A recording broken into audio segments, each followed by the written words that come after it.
በእስራኤል ጥቃት ተገደሉ የተባሉ 3 የጦር መሪዎች የኢራን ድል በዓል ላይ ተገኙ። በእስራኤል ጥቃት የተገደሉ የተባሉት 3 የኢራን መሪዎች የኢራን የድል በዓል ከህዝብ ጋር ሲያከብሩ መታየታቸው አናዶሉና የኢራን የሀገር ውስጥ ብዙሃን መገናኛ ዘግበዋል። እስራኤል ከሰኔ 13 ጀምሮ የኢራን የጦር ጀነራሎችን መግደሏን ያሳወቀች ሲሆን 3ቱ የኢራን የጦር መሪዎች በትናንትናው ዕለት ኢራን የድል በዓሏን ስታከብር ከህዝብ ጋር በመገኘት አክብረዋል ተብሏል። ከዚህ ውስጥም አንዱ የሆኑት የእስላማዊ አብዮት ጥበቃ ኮርፕስ ቅዱስ ኃይል አዛዥ ብርጌዳል ጀነራል ኢስማኤል ቃአኒ በዓሉን ከህዝብ ጋር ማክበራቸውን የኢራቅ የሀገር ውስጥ ብዙሃን መገናኛ ዘግበዋል። በኢራን ታስኒም የዜና አገልግሎት የተለጠፈው ቪዲዮ ቃአኒ በዝግጅቱ ላይ ከተሰበሰቡት መካከል አሳይቷል። ኤጀንሲው በኤክስ ላይ ኮማንደር ቃኒ ዛሬ በተካሄደው የቴህራን የድል በዓል ላይ ይገኛሉ ሲል ማስታወቁ የሚታወስ ነው።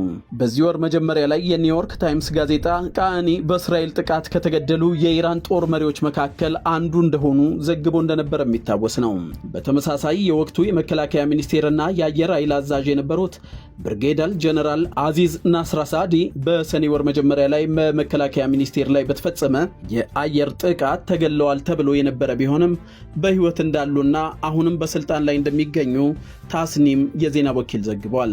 የአያቶላ አሊ ሐሜኒ ከፍተኛ አማካሪና የደህንነት ዋና አማካሪ አድሪላል አሊ ሻምካኒ እንደ አውሮፓውያን አቆጣጠር ሰኔ 13 ቀን 2025 በእስራኤል አየር ጥቃት መሞታቸው ከተነገሩት አንዱ ነበሩ።